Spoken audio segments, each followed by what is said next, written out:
Suicide prevention is a topic that I hope that we're gonna, as we already said, continue to talk about in the days and the weeks to come.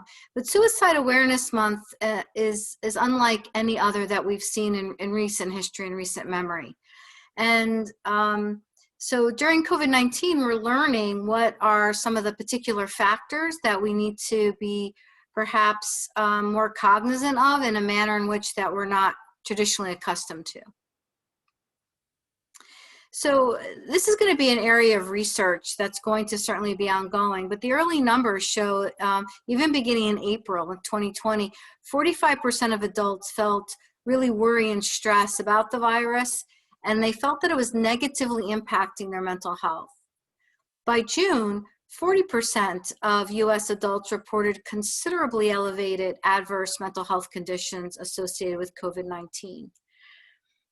Younger adults and racial or ethnic minorities, essential workers, unpaid adult caregivers reported having and experienced disproportionately worse mental health outcomes, increased substance use, and elevated suicidal ideation.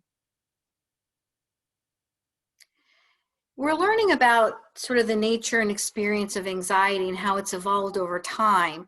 The crisis text line, which has also had an uptick in its use, has identified some trends since the pandemic began. For example, at the start, many expressed anxiety about the virus itself. What is it? What does it mean? What's the impact going to be? The fact that it was airborne, you can't see it.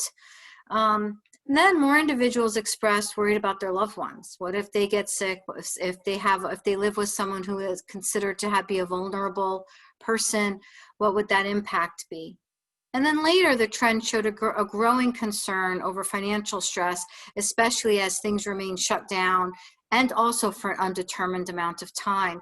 Even now, for example, more recently, people have started to, like, for example, restaurant owners, that now as the weather is changing, outside dining, which has been the one mechanism other than takeout that they've been able to keep their businesses going. What will happen when it becomes too cold in certain areas of the country to eat outside? But we still don't know the scale of the crisis yet. In June 2020, 10% of the general population and 24% of individuals aged 18 to 24 reported they had considered suicide in the past month. Only 4% of respondents in a similar study considered taking their own lives in 2018. Suicide rates in the United States have been rising steadily since 2000 by 35% overall across most age groups. But the rate of increased has increased roughly doubled in the wake of the 2008 downturn. Historically, job losses, evictions, displacements have caused by recession trends have led to an increased number of suicides.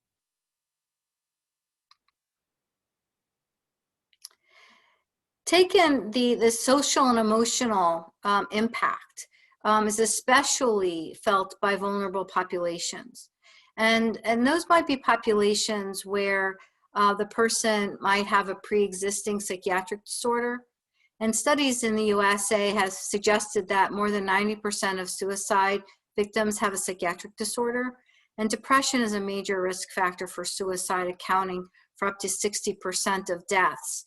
It's really important actually to notice that people have significant anxiety are at significant risk also for killing themselves. That the state of anxiety is often unbearable, and they have a lot of energy associated with that, which increases that risk. Healthcare workers and essential workers are considered vulnerable populations. Individuals who reside in high COVID-19 prevalence area, which also dovetails with some of that data on racial and ethnic disparities. And people who have a family member or a friend who've died of COVID. And not underestimating, especially during the height of the pandemic, it took a while. If somebody died at home, to have that person move to a different place, and the impact of that has been severe. So when we think about what are some of the factors that and psychologists have been interested in this for a long time, obviously in terms of research, what moves somebody from a sense of ideation to a sense of action. So there's a big difference between having thoughts about suicide and taking action on those thoughts. And so some of the variables that seem to determine that end up being pain, physical or emotional pain, and social isolation. And so certainly vulnerable populations to social isolation are people that have existing mental health conditions and a lack of connectedness. Individuals, families, schools, communities, where, for example, weekly attendance at religious services has been associated with five-fold lower suicide rate compared to those who do not attend. It's been interesting, even though my patients who are attending 12-step programs that are now virtual, the piece that they say they miss, the piece that seems to be one of the most active ingredients is that fellowship time before and after the meeting. And so virtually that piece has been missing, at least for a lot of my patients. Imposed social isolation and quarantine could lead to barriers in accessing mental health. It's been remarkable, actually, that that we have found a way to make as many services virtual, but there was a time there where that was really uncertain, and not everyone has the connectivity and the technological resources that many of us are accustomed to. A recent study found that social isolation significantly increased a person's risk of premature death from all causes. And loneliness was associated with higher rates of depression, anxiety, and suicide. Loneliness is a much bigger problem than I think most people recognize. So I encourage everyone to please check on people because you don't know that they're necessarily lonely. The economic recession and financial insecurity has really made the impact of the pandemic even more austere. And, you know, pandemics, by and large, are accelerants. So if someone was already having economic or financial difficulties, the pandemic worsened that. It accelerated that instability and that financial insecurity or even food insecurity that many of our patients can have. The combination of canceled public events, closed businesses, quarantine mandates, will lead to a recession, and the stock market, you know, had been experiencing historic drops resulting in changes in retirement funds, which led to really a sense of panic, certainly in a lot of our patients that we've seen. Closure of schools have forced parents and guardians to take off of work. Not everyone has vacation time or leave time, and so that goes with leave without pay, or puts their job in jeopardy. Non-payment of household bills lead to increasing debt carried forward, so the hole just keeps getting bigger and the person just keeps getting more overwhelmed about how they're ever going to come out of that. And certainly sustained economic stress could be associated with higher U.S. suicide rates in the future that we've yet to see. Turning our attention to the medical field, this has been a time of really unprecedented stress and anxiety. The pandemic obviously happened pretty suddenly. And even though we planned for emergency preparedness, this was I think was unexpected in various different ways. So in medical professionals, the suicide rate can be elevated because of their own concerns of infection, fear of exposing family members. So for example, at least in Baltimore, when the hotels started closing and emptying out, they found that healthcare workers were checking into hotels because they didn't want to take the risk of the virus home to their families. And then that created anxiety, for example, in the housekeeping staff, because they didn't expect to be cleaning rooms where they could be exposed to somebody that was exposed to the virus. So there's a whole cascading effect. Having colleagues that became sick, shortages of PPE, when there might be a procedure in place, but if you can't actually follow through on that procedure because you don't have adequate supplies, that causes additional stress. Overwhelmed facilities and work stress. And then certainly one of the more painful things is watching patients die alone or realizing that you are that family in that moment for that person who might be dying. Or talking to distressed family members who can't be with someone who is dying. Certainly, some specialties are more at risk for higher suicide rates, like anesthesiologists. I mean, think about when was the last time you went back and thanked your anesthesiologist for making sure that that you made it through that procedure. They don't necessarily see their patients doing well on the other side. So they don't have that experience of that. Psychiatrists, general practitioners, general surgeons.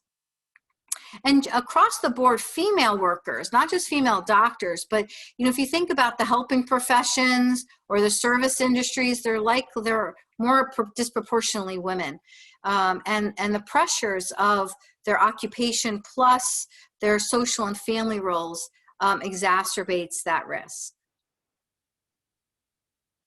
So some of the challenges of how we might be thinking about assessing the warning signs. I mean, we're all sort of accustomed to the typical warning signs, but how are they going to look different in a pandemic situation?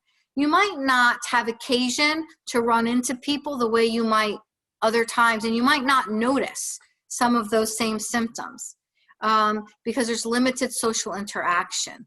There's an increase in potential substance use. It was interesting that liquor stores were deemed essential. They didn't close during the pandemic. Decreased structure and routine. Limited access to traditional supports like their faith communities or social organizations with their families, their children. Or misattributing signs to symptoms of stress of the pandemic to say, well, everybody's stressed. Of course, we have a pandemic. But for someone, even though we're all going through the same situation, we are all going through it differently. So we really don't know what that confluence of stressors are like for a particular person. Suffering loss, and that can be through someone dying, job loss, financial loss, a loss of roles or routines. And probably one of the biggest ones is the uncertainty and unpredictability. We really have never been in a pandemic like this before. We don't really know how it's going to play out, what the implications will be, when it's going to end. By and large, if we know when something's going to end, we're much better at dealing with it. The open-endedness of this is particularly stressful. So, you know, at the retreat, we have a very mixed group of patient population, meaning that with all sorts of difficulties that they come to us. And we treat also a high percentage of young adults too. And we've noticed that certainly there's an increased probability of substance use. As I mentioned, the 12-step programs, the experience of that even virtually is different for a lot of patients. So that's one feature that exacerbates and increases any risk of suicide, because if someone's using substances, their judgment can be impaired, they could be more impulsive, they might be more likely to move from ideation to action. We've talked about a little bit differentiating symptoms from just stress from the pandemic can be difficult too. So at the retreat, we've really created hybrid models where we offer in-person services and also telehealth, because everyone also has a different comfort and risk tolerance level. Some people actually prefer telehealth because coming in person makes them feel more anxious because of the potential risks. Other people prefer to be in person with a mask on. The 24/7 access to Sheppard Pratt's virtual crisis walk-in clinic created an access points for people to get quick help and identified quickly. Decreasing isolation with opportunities to interact virtually and finding different creative ways to create that. We've even found some virtual volunteer opportunities for people to be engaged in meaningful parts of the world and meaning in their communities, because that's also a protective factor for suicide. I've talked a little bit already about virtual 12-step programs. Our program involves a family component, and we actually found by moving it to a virtual platform, we've had an increase in family participation because they don't have to fly in. They can Zoom in for a certain amount of time, people who they can fit in with their work schedules or childcare schedules.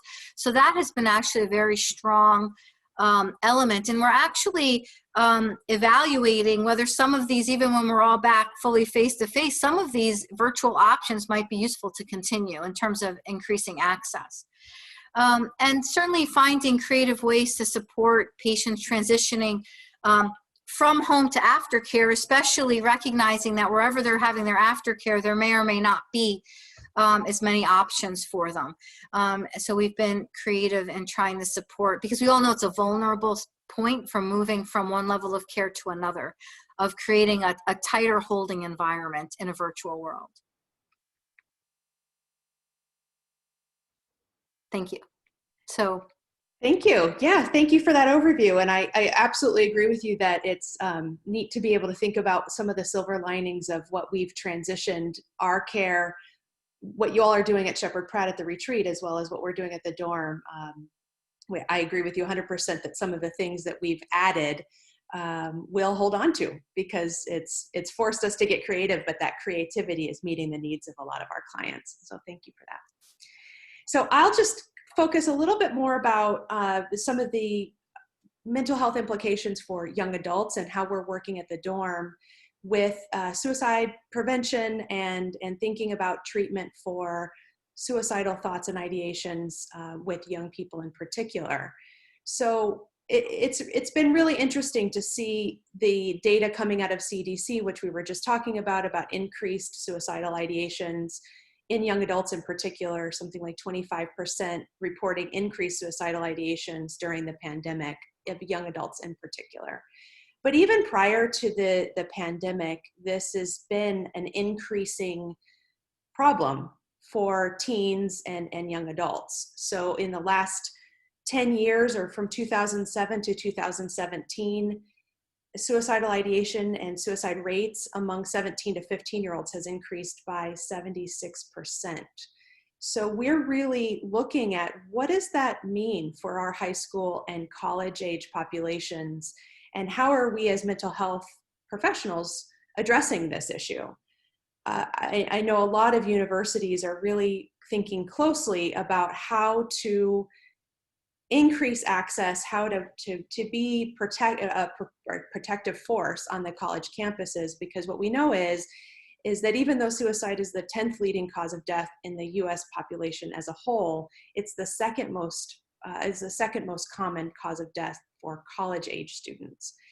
And universities are taking this really seriously and really spending time as a campus community in partnership with folks like the JED Foundation and other groups that are thinking about college suicide prevention, and thinking about ways that they can meet those needs.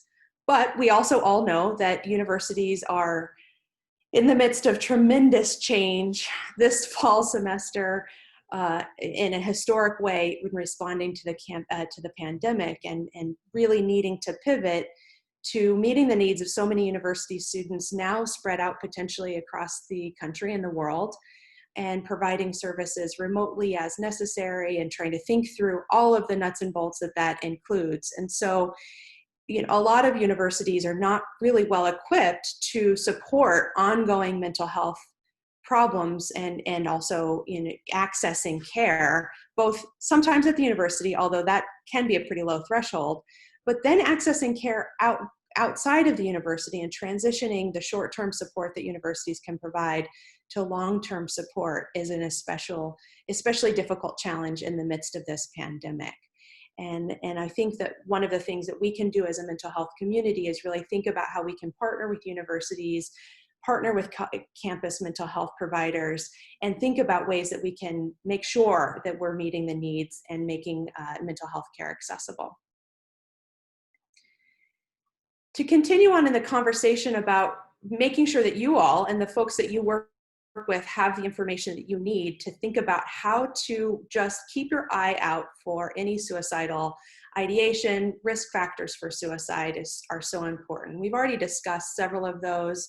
We've talked about in general how the pandemic is changing the landscape of suicidal thoughts and rates of suicide, but really important to just have really clear information about what are the risk factors for suicide. So there are three main factors that we want to be looking at, or three main groupings. One is pre-existing physical and mental health problems. So as we already said, emotional and physical pain, especially chronic emotional and physical pain, really are an increased risk factor for suicide. People who have mood disorders, people who use substances in a problematic or way that they're using to cope to manage a history of trauma or mood instability are at a higher risk for suicide. And personality traits of aggression, mood changes, and poor relationships are things that we want to keep our eye out for. We also want to think about the environment. We want to think about, do people have access to lethal means? The presence of firearms in homes and accessibility of firearms is an increasingly dangerous risk factor for people who are suicidal. And we really, as mental health professionals, need to be checking in on that, not making assumptions about whether or not somebody has access to a firearm. Especially, you know, the dorm is located in New York City and Washington, D.C. with fairly progressive gun laws and a community involvement around firearms. And, you know, in other areas of the country, there's more of a culture around firearms. I grew up in Wyoming, where hunting is a huge part of life. And so now that we have students, potentially college students, logging in from home across the country, it's also thinking about what are the cultural aspects related to the presence of firearms. We also want to think about just the environment as a whole related to relation to the environment, thinking about bullying or harassment or rejection. Those are things that increase risk for suicide. And as we already talked about, significant stressors like loss of a job or divorce or other losses like death, grief, that sort of thing, increase risk. That is especially difficult with the pandemic happening over the last 6 months. Of course, it's important to think about previous suicide attempts, if there's a family history of suicide, and of course, and especially traumatic events, adverse childhood experiences, abuse and neglect in childhood, other significant traumas throughout somebody's life. Those are going to increase the likelihood of developing suicidal thoughts. In addition to the risk factors, we're also thinking about warning signs. So we're getting to know our clients, we're thinking about those risk factors, understanding their history and where they are in their current environments, but also listening to what's maybe changing for them in this moment in time, whether it's the pandemic or just along the course of good clinical work. We want to think about these 3 main areas for warning signs for suicide. You know, listening to people's words is so important, and it sounds even silly to say that as mental health providers and in this Zoom room full of folks that know that, but I think we get caught up in our day-to-day activities, and sometimes we rush through things and we don't truly listen to what it is that people are talking about. So we want to hear them if they are talking about increased feelings of hopelessness or feeling trapped or having unbearable pain, talking about not having a reason to live, and talking about being a burden, and explicitly saying that they're thinking about killing themselves. We need to take that really seriously and follow up and ask more questions. We want to look for significant changes in behavior, whether that's increased substance abuse, which we already heard during the midst of the pandemic is, you know, the CDC report says 10% of people nationally are saying they've started to use alcohol or are increasing their alcohol usage. So that is already turning up the temperature of risk or warning signs, but certainly when it's outside of somebody's normal baseline. Of course, if folks are looking at lethal methods, doing online research, asking people about things, getting into conversations about that on social media, we want to watch for withdrawal and isolation, potentially saying goodbye or writing suicide notes. And then, of course, the increase of aggression or fatigue, among other emotional changes, including irritability, anger. You know, I think about sometimes when I'm talking with students and young people who are struggling with suicidal thoughts, and we're really working with those, I'm talking to them about that increase in that internal agitation is a real really important aspect to keep our eye on. And I ask the clients to have that dialogue with me about, almost like a feeling of an itchy sweater. You just need to take it off or take action. That same feeling can lead to an increased risk or a warning sign for suicidal behavior. We want to look at things like humiliation and shame. While we also want to look at the flip side of the coin, there might be some relief or sudden improvement that's really surprising, and that would make us want to ask more questions, especially if we know that somebody is we've already been aware of suicidal ideations with them. The good news is that it's not all bad news that you're looking for. We always want to also recognize that there are so many protective factors that folks can really curate and build and that really do help them mitigate. Because as we already said earlier in the presentation, it's actually very common for people to have suicidal thoughts. So we're looking at that movement between the lower level of suicidal thoughts up to the higher level of more action and more agitations. The more protective factors that we can build in and encourage our clients to access, the safer they will be, and the more that the suicidal thoughts stay in a workable or a manageable place or a safe place. So of course, effective clinical care for all things, mental health, physical health, or chronic illness, chronic pain, and substance use disorder is really important, especially wonderful when those things can happen in coordination with each other. Making sure that there's easy access to a variety of clinical information or interventions and support for help seeking. So really encouraging community members to reach out to each other, public health campaigns that encourage help seeking behaviors for mental health. That I actually feel like is really a silver lining of this pandemic. It's such a pervasive feeling as we are all living through this, for most of us for the first time, to just know that this is unsettling for so many of us. And so people are saying, are you okay? Are you checking in on people and talking maybe for the first time about how lonely they might be or how isolating it is to stay at home or not be back in an office or have such a significant change to their day-to-day routines. And so I think that is increasing the likelihood that people are talking with each other, which is really helpful. Family and community support and the feeling of connectedness. There's been some silver linings around that too. This can be both a blessing and a curse. Some young people in particular have moved back home with parents, and that can be really tough when the family's environment is not supportive, not affirming in some ways. It can also offer an opportunity to sit around a dinner table for the first time, or people are talking about putting together puzzles or working on projects around the house because everybody's home, instead of just like ships crossing in the night like they have been previously. We want to talk about helping our clients build skills of problem solving and conflict resolution, nonviolent ways of handling disputes. So we want to look to see if our clients already have those skills and what we can increase, or the skills that we might need to teach them to be able to use those problem solving skills. And cultural and religious beliefs that discourage suicide and support community connectedness and instincts for self-preservation are really important.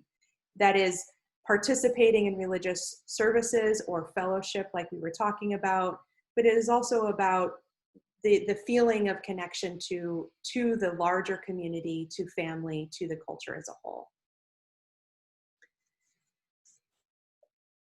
We like to really encourage our community to check in with each other. At the dorm, part of our focus of our treatment is building a supportive community of young people and really creating relationships where people know that it's okay to have struggles and it's okay to check in with each other.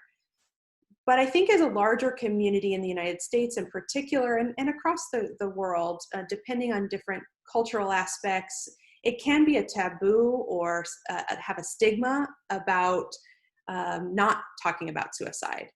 And there's actually a myth that a lot of people believe, which is that if you say the word suicide, it might plant a seed. And so just don't say the word, maybe ask around it, but don't say that word, because what if it causes them to become suicidal? And what I really want to encourage all of you to know and share largely with your community is that that's actually the opposite. That a lot of research has found that overtly asking somebody about suicidal thoughts when they are suicidal, offers them a lot of relief. They're able to talk about it. They might not come out with it all right away, but they report some reduction in suicidal ideations, especially for adolescents and young adults, that it actually gives them an opportunity to express themselves and to be able to have, build the access to community, to accessing support to mental health care, or other kinds of things that become protective factors. So, and when somebody is not suicidal, it's nice to be also able to ask about it and for them to say no and to talk about what's actually going on with them. And then that also reduces the anxiety in the whole system, because then people know that they can focus on some other areas or get other kinds of support in place. One thing that's really important when we think about, though, talking about suicide as a community is that there are additional protocols that we want to put in place in any community, whether that be a mental health milieu, a school, a university, other kinds of communities, faith communities, other clubs and organizations, that if somebody does commit suicide in a community, how to talk about it and process that together as a community, and ways to prevent potential contagion of suicidal thoughts and suicidal behaviors. And so there's some resources at the end that I will give you, but they're really clear guides about postvention and methods to process it, talk about the occurrence or the death as a group, but also do it in a way that doesn't lead to potential contagion of suicidal thoughts. In addition to, making sure that it's okay that you can say the word suicide and that it's okay to check in about each other, sometimes people just don't know, like, well, what do I say? And how, what are the words? What's the right way of saying it? And what I like to say is that there's actually no one right way or wrong way. The most important way is to just start the conversation. And so saying things like, listen, I've noticed you're not yourself lately, or I'm worried about you. Can we talk? Or, oof, I'm hearing you talk about being hopeless. Have you been thinking about suicide? And those just, what I think of as pocket phrases, things we can just pull out of our pocket just to start the conversation, at least gets it going. And it doesn't have to go perfectly, even if it's just the beginning and then maybe revisiting it in another couple of days or in a week, or it's okay to keep at it. It's okay to respond in whatever way you feel is appropriate at that time. But if and when somebody does answer those questions that you're asking and say, yes, I am struggling with suicidal thoughts, it's also really important to know how to connect them to appropriate support. So at times, 911 or another mental health crisis support line, some cities have 1-800 numbers or city numbers that you can call to get mental health professionals involved right away. When it's an emergency, meaning somebody is saying, I'm going to kill myself today, or I have already ingested pills, or I've already taken steps, then it's really important to call 911 or get those emergency mental health supports in place. At times, though, people are talking about it really seriously, but it's not an actual emergency where a hospital needs to get involved, but some immediate support needs to be there. And that's a wonderful time to talk about the Suicide Lifeline, crisis text line, getting in touch with a crisis support with their university campus, or reaching out to their mental health provider and in the method that they've established with their crisis support plan. Safety plans are a tool that people utilize to plan ahead, knowing that when people have suicidal ideations, it's important to be able to think about what are the triggers, what are the things that make somebody more likely to have those suicidal thoughts, what are some steps they can take to soothe themselves, to distract themselves, and who can they reach out to? So a safety plan is a really, really beneficial way to say, listen, this might continue to happen for you, and you have the tools to manage it. And we're going to work together to create the tools and support the tools to manage it. So let's create a safety plan. And then that way we can help people know, when is it appropriate to call 911? When is it appropriate to call your mental health provider? How do you get in touch with those folks? What other supporters can you reach out to? And I want to just share a resource with you all, which is a virtual hope box, which is an app. And in the next slide, here it is. Thank you, Meredith. This is what it looks like. The virtual hope box is an app, and young people always have their phones on them. My clients always make fun of me because I say back in the day a lot, which is funny because I'm not actually that old, but I do remember life before apps. And we used to write out a safety plan on a piece of paper, which you still can do. But now the likelihood of a young person having that piece of paper in their pocket or in their bag is less. So actually creating a safety plan through this app is a wonderful resource to be able to have on them all the time, because somebody might forget their wallet and their keys, but the last thing that they're going to forget oftentimes is their phone. So this is an app that people can download on their phones. It's free. It has a few different components.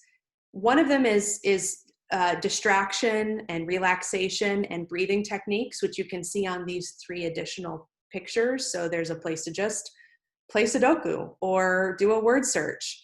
And that just can distract somebody through the waves of despair or the waves of emotional suffering. And sometimes that 5 or 10 minutes is all they need to just ride that wave and get onto the other side. There are also relaxation techniques, and one of the best and my favorite is a controlled breathing. And that 4th picture with the tree in the background and the scale of 1 to 5. When you press go, a light goes up and then down, and it's really mirroring, inhaling and exhaling. And just doing that for 30 seconds can sometimes be helpful for people. In addition to these distraction and relaxation and breathing techniques, there are also aspects to the app where you can create a safety plan within the app so that you can program people's phone numbers in. You can list the steps that you're going to take when you're feeling triggered or when these thoughts come up, and people can click on that and have that in the palm of their hand when they need it. So it's one of several apps. I found that the Virtual Hope Box is the easiest of the apps to navigate with clients, but it's a really wonderful way in a session to sit together and utilize this app in a safety planning manner. To talk specifically about what we're seeing at the dorm is that we do work with a population of about half of our clientele at any given time, and right now 40% of our clientele are enrolled in college classes, and they're all navigating all of the changes that are happening within their routines and normal college life, now being hybrid, or being on campus but with virtual classes, or living in a single room as opposed to a roommate situation. So for that 40% of our clientele, we are working really actively with them to help them navigate this change in landscape right now.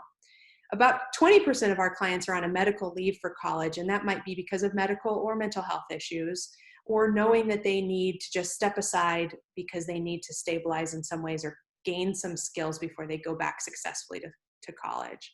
And another 20% of our clients at the dorm, 30% are on a different path. Maybe they tried college and realized that it's nearly not their thing, or looking for full-time employment, part-time employment, that sort of thing. We are seeing, since in the last month or two, a 3-time increase in the number of people calling for help. What I've seen is that in the beginning phases of the pandemic, we all thought that this was, at least I did, and I know a lot of my peers and colleagues thought this was going to be a 6 or 8 week or short-term thing that we need to just get through. And maybe a lot of people held their breath or used these short-term coping strategies. And then after another month, another 2 months, another 3 months, really started to realize that it can't just be about gritting your teeth and getting through, but really reaching out for help. So coupling that with the increased rates of mental health conditions, depression, anxiety, substance use, we're seeing more people calling for help, which is actually a really good thing because they can have the access to the care that they need. And like what we were talking about with the retreat, there is increased family support that's necessary because there are increased family conflict, especially due to the unexpected return home, especially for young adults who have had an opportunity to live away from home. To return to home can be really difficult. So at the dorm, we are changing our treatment experiences and adapting it to help our clientele cope in this time. And that includes a hybrid of in-person and virtual care. We really knew we needed to get back to some level of in-person support, because the virtual support is really helpful, especially for people who do struggle with managing anxiety around the virus, but also that sense of just being in a community and in person was missed by our staff and our clients. So we're happy to be back in person 3 days a week. And then we do 2 days a week virtually to give in some buffer time so that people can, if they develop any symptoms or there's a positive coronavirus test, we can respond as a community, but people can also have a break from the mask and have a little bit of both, the best of both worlds. We're doing a lot of check-ins twice a day with all of our clients. We're also doing home visits and apartment checks. We've increased the number of community meetings that we're having so that our whole community comes together on Zoom to talk about how things are going, bring up any kind of concerns, or identify areas that they could utilize some more support and come up with creative solutions around that. We're increasing social activities and groups in the evenings and on the weekends because we know this social isolation is so difficult for young people in particular. We also know that Zoom fatigue is real and that people need to move their bodies and get away from their computer screens. So we are increasing our movement and our wellness groups, doing yoga, workouts, meditation. Like we've already talked about, we have increased family support.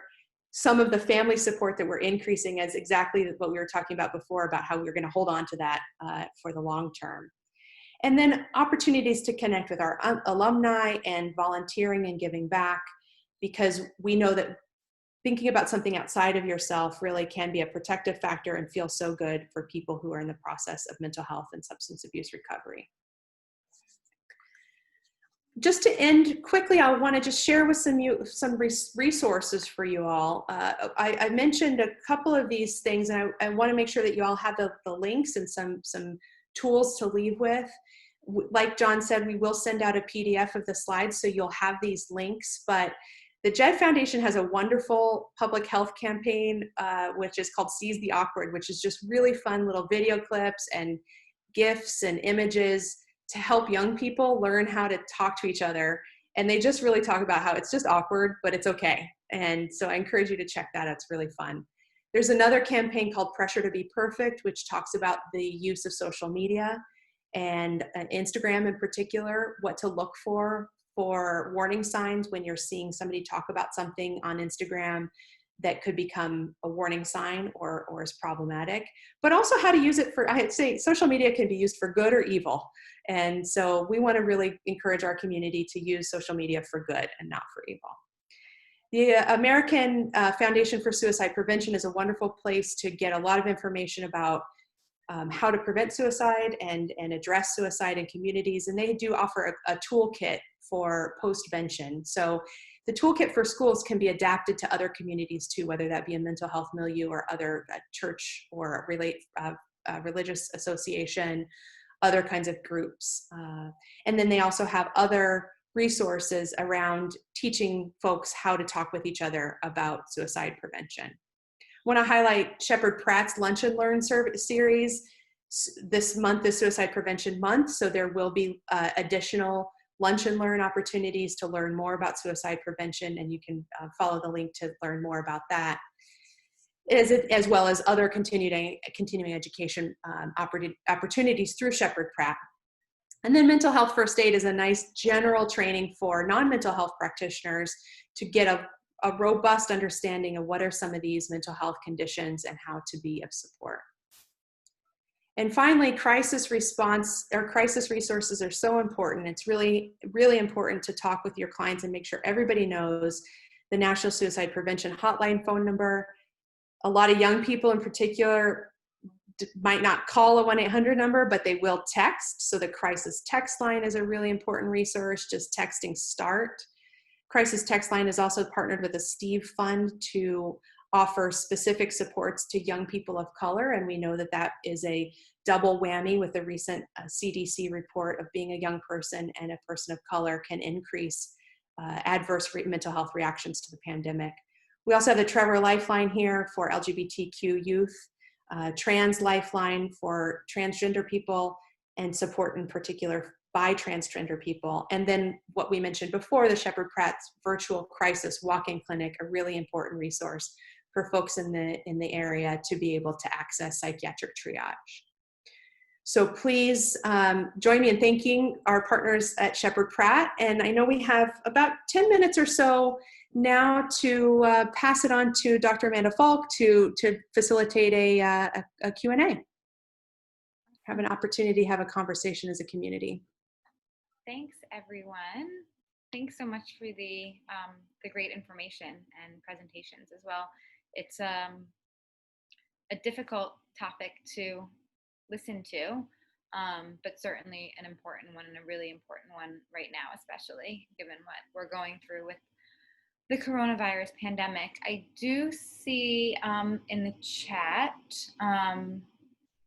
that Mark wanted to suggest checking out Active Minds at www.activeminds.org. They're at 550 college campuses. Mark, did you want to speak a little bit about that? Yeah, sure. They're a great organization. They were started about 15 or 17 years ago by a young woman when she was a junior at Penn. Her brother was at Columbia and he had taken his own life. And she found that there were no resources on college campuses, and essentially that a lot of her friends abandoned her because they didn't know how to talk to her about this. So Active Mind seeks to normalize the conversation of mental health and suicide prevention. They're on 550 college campuses now. I think something like 30 high schools have adopted them. But they do all kinds of fantastic activities around mental health. Like during finals week, they might have like a stress less event, or they do whatever they can to bring the conversation to the forefront. I was on the board for a number of years, and now my wife's on the board. It's a fantastic organization, and really, it's peer-to-peer. It's really fantastic. So, recommend it. Thanks, Mark. Anybody else have, want to share their experiences on this topic, especially during COVID-19 and what you all are seeing clinically? I think it's always really nice when a group of professionals coming from a variety of different treatment organizations and working with different clinical presentations even can speak to what we're seeing and then how we're intervening, what's working during COVID-19 and what's not, because we're all kind of learning as we go right now. So what are some things everybody here is seeing or experiencing? Hello, my name is Tina Klein, and I'm a family and child advocate managing children's services in Bradenton, Florida. So we're seeing a lot of domestic violence. And I'd be curious to know statistically, when you're looking at suicide, how many victims how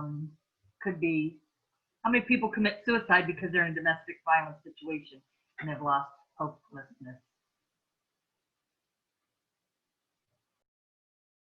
That could be an additional risk factor. Yeah, I don't know the statistics off the top of my head, so I don't want to lead us astray. But I think that the availability of firearms, especially in domestic violence or interpersonal experience and interpersonal violence, increases the risk of death, and typically at the hands of the perpetrator of the interpersonal violence. And so, that's one of those double whammy experiences of high risk environments, and the likelihood of some type of physical violence and death, whether it be at the hands of a perpetrator or a suicide attempt or completed suicide. We're seeing that. We're seeing a lot of also emotional violence in the home. Especially we're seeing with our LGBTQ plus clients, these young adults have been able to get out of the home and go to school and choosing their affirming people, and now being stuck back at home in a non-affirming environment is a trauma, and it's emotionally abusive. And I'd also be curious to look at some of that. You guys spoke to that a little bit. One question that just came in from Shannon, and it's so funny, Shannon, because I was just having a conversation before this meeting about exactly this, not necessarily about suicidality, but we were talking, the question is, I was wondering if there are any statistics around suicide rates and presidential elections. Is this a time that we should be hyper aware? I don't know the answer to that. I don't know if our panelists know the answer to that, but I do know that we have been speaking a lot about what we can be doing clinically around election time, because our clients are experiencing already a lot of stress. And I think we're all kind of prepared for the fact that on Wednesday, we're probably not going to know who our official next president is. And that's going to be very hard to tolerate for, I mean, our staff and our clients, but starting to plan for how that impacts mood. I'm curious about that stat around election time. I don't know. Does anybody know answers about that? I don't have obviously any data about that, but I think, I've been encouraging people to to be proactive. So if you're concerned about it, make sure you vote. If you're concerned about encouraging other people to vote, that sometimes it can seem discouraging, and then people think, well, what's the point of it, of voting even? And maybe to become involved. And they're looking for a lot of precincts are looking for election judges. People are, learning how in their state they can vote by mail if they're not comfortable going to a polling place. So it's finding places where people do have control and encouraging that. I think that my name is Rashanta Bledman. I'm a psychologist in DC and Maryland. I have been seeing a lot of my folks of color struggling with the racial pandemic that's sort of happening along with COVID. And so that's been a bit tough of really validating what they're going through and also acknowledging what they're going through with COVID, but then the racial piece is also coming up. So it's sort of like trying to balance both at the same time. And I find that that's where a lot of my folks are struggling, and also a lot of my colleagues who identify as people of color. So it's like holding the anxiety around COVID, and then also holding the anxiety around racial trauma, and then also trying to support colleagues and ourselves. So that has seemed to be the most exhausting. No, absolutely. It's, and both traumas are still occurring. It's not like, I feel like nobody knows when coronavirus is going to end, and every week there's a new video that is more disturbing than the next. And the amount of trauma that people of color are experiencing from all angles is so pervasive and deep and profound. It's something we all need to be aware of as mental health professionals. Yeah, I encourage everyone to check on their clients and their colleagues. Thank you. We have 3 minutes before 4, so I'm going to turn things back over to John to close us out, so everybody can take a little break before their next. Can I just mention one more thing, if you don't mind? Yeah. Would that be all right? I mean, I would just want to leave everyone with too that, the default response to trauma is actually resilience.